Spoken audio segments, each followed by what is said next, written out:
Hello, everybody, and welcome to Penguins to Go, your daily dose of Pittsburgh Penguins news and analysis. You can find us on YouTube at Inside the Penguins or anywhere you get your podcasts from. I'm your host, Nick Brlansky, and a little bit of a schedule change here on the Tip of the Ice-Burgh podcast feed, as well as on YouTube at Inside the Penguins. We'll be switching full episodes of Tip of the Ice-Burgh from Monday to Tuesday going forward, which means you get Penguins to Go on Mondays. Just a little quick update there, but today we're going to talk about the Pittsburgh Penguins, obviously, because that's what we do here, but also big game Bryan Rust. He's back, and the Penguins could not be happier to get him back into the fold. Now, Rust has played in every game this season, but if you've followed this team since at the very least 2015, you know there's a difference between Bryan Rust and big game Bryan Rust, right? There's a stark difference, and you saw it this weekend. Rust isn't having the best season to this point. He signed his big contract in the offseason. He comes into the year hoping to parlay that into a nice, big, solid career season, and it just hasn't worked out that way for him. He's on pace for 19 goals this season, which would be his lowest goal total since 2018-19. He's had a couple of times this year where he's went on a scoring drought. Things just haven't been going right for him, and he just hasn't been able to put the pieces together. He hasn't been able to be consistent when it comes to scoring goals. His longest goal streak of the season is just 2 games, and he's done that 3 times. His longest point streak is only 3 games, and he's only done that twice this year, and the first time was the first 3 games of the season. So he hasn't been able to find much consistency this year, and he's been in the top 6 the entire year.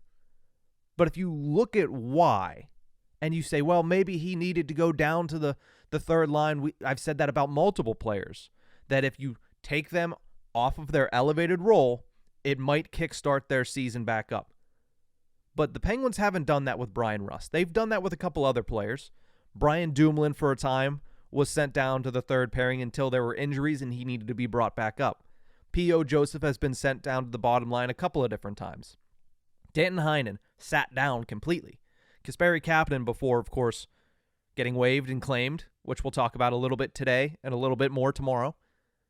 He had times where he was sat down or he was brought down in the lineup. Jeff Carter has had that from time to time, but they haven't done it with Bryan Rust. And you can say yes from first to second line, but there really is no difference between playing alongside Crosby and playing alongside Malkin. I wouldn't consider moving from one to the other as a demotion in either direction. So why haven't they done that? Well, for one, his underlying numbers have been solid all season long. 53.7% of the shot attempts at 5-on-5 when he's on the ice. 55.6% of the expected goals. And 56% of the high danger chances, which is going to be the second highest of his career if he can continue on for the last 23 games of the season. So it's not that he's played poorly. He just hasn't been able to score goals. Part of that is because he has a 9% shooting percentage. I talked about this about a month ago when I said, Bryan Rust really isn't having a bad season. He's just having a weird season. 9% shooting percentage is his lowest since 2015-16 when he had 5.9%. And if you remember correctly, he's a rookie at that time. So his lowest shooting percentage since being a rookie, his finishing just hasn't been there this year.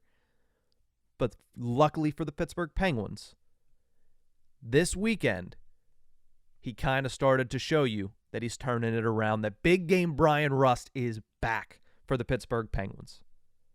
Because the team as a whole got a wake-up call early in the weekend. Started with the 7-2 loss to Edmonton. They were skated off the ice. Boos raining down from PPG Paints Arena.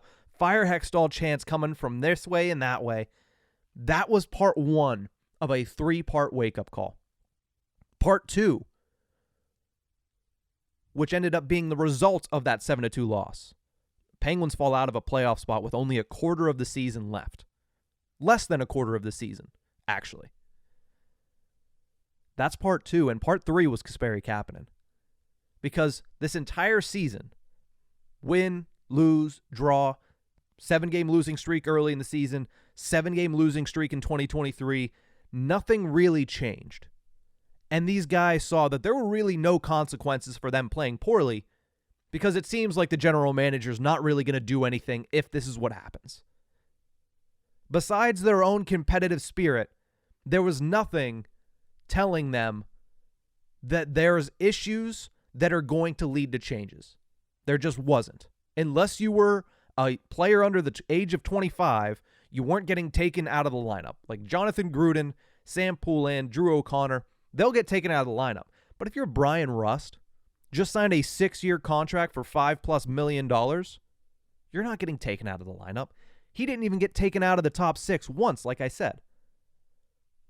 Part 3 of the wake-up call over the weekend, Kasperi Kapanen getting waived on Friday and then claimed, luckily, by the St. Louis Blues on Saturday. We'll talk more about that tomorrow when Horwat comes on and we're on the tip of the iceberg, but that was a massive 3-pronged wake-up call for the Penguins. The question was, who's going to respond? Big back-to-back, Saturday, Sunday back-to-back with travel at the St. Louis Blues, at home against Tampa Bay. Who's stepping up to the challenge? I think we all knew that Crosby and Malkin and Letang, those guys were going to continue to play the way that they had played all season, especially Crosby and Malkin, and there's really not much of a level higher that they can go to. Now, we saw it from Malkin. He went to a different level this weekend. And part of that is also because Bryan Rust was right there with him. Jason Zucker was right there with him. The Penguins' second line entirely came to play this weekend. But my eyes were on Bryan Rust for a specific reason. Because Malkin's been great all season. Jason Zucker has been as good as we've seen Jason Zucker in a Penguins uniform all season. But Bryan Rust has struggled. At least to score goals, at least to be that difference maker that we've seen him be the last 2 seasons for the Penguins. Not this weekend. Not this weekend at all. Saturday, 1 goal, 1 assist against the St. Louis Blues. His assist came in a big moment. It opened the scoring for the Pittsburgh Penguins in the second period on a beautiful pass to Evgeny Malkin, who could have scored that with his eyes closed. Make the extra pass if it's the right pass, and Bryan Rust was able to do that.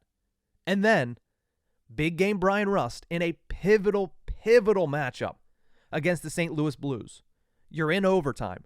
You gave up a late lead again this season. And Bryan Rust calls game with Evgeny Malkin dishing it to him. He finds the back of the net when it matters the most in this season. Could be the season-changing goal scored by none other than big game Bryan Rust. Massive goal, massive performance by Rust. But like we said, the thing that he struggled with is keeping that level consistently. Now, he didn't score any points last night against Tampa Bay. While everybody else and their mother was putting the puck in the back of the net. I mean, Jeff Carter, Brian Dumoulin, and Teddy Bluger all scored in the same period. I didn't know what to do with myself. And yes, Bryan Rust was held off the score sheet, but he had 5 shots on goal. And of those 5 shots, I'd say 3, maybe even 4 of them were grade A opportunities. It seemed like the only player that Brian Elliott had any interest in stopping yesterday was Bryan Rust.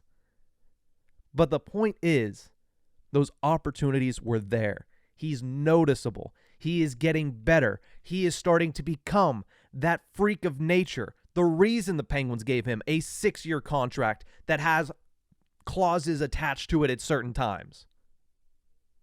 Big game Bryan Rust, at least for this weekend, showed that he's still in there and he might be back. Now, can he sustain that for a quarter of an NHL season through this final stretch? I don't know. Probably not at the level that he played this weekend. But if you can get him up around that level for the last 20 games, it's going to go a long way in getting the Pittsburgh Penguins into the Stanley Cup playoffs. Yes, you can say Sidney Crosby is vastly important to this team. He is. This team goes as Sidney Crosby goes. Same with Evgeny Malkin. Same with Tristan Jarry. This team will go as far as Tristan Jarry, Evgeny Malkin, and Sidney Crosby will take them. I think those are the three most pivotal players on the team, and I don't think that's a hot take at all. But if Bryan Rust shows up the way he did this weekend, shows up the way that we know he's capable of showing up in big games, big spots, they got a couple of them coming up. Let's not forget, 3 games against the Rangers in 1 week. You're going to need Bryan Rust. You still have 2 games against the Detroit Red Wings. Those are vastly important games now. You're going to need Bryan Rust. Rust has had a down year. He's on pace for 19. Might not even reach the 20-goal mark. But if he can put it together in these final 23 games, the Pittsburgh Penguins are going to be hard to deny a playoff spot. That's going to do it for this episode of Penguins to Go. Remember, you can find us on YouTube at Inside the Penguins or anywhere you get your podcast from. Big Game Bryan Rust is back. I promise you this. That means a whole lot more for the Pittsburgh Penguins than most people can even imagine. That's basically a trade deadline acquisition there. Getting Bryan Rust from this year to turn into Bryan Rust from the last 2 years certainly helps a whole heck of a lot. But that's going to do it for this one. We'll see you guys tomorrow with a full episode of the Tip of the Ice-Burgh podcast on a game day as the Penguins head to Smashville to take on the Predators. We'll see you guys then.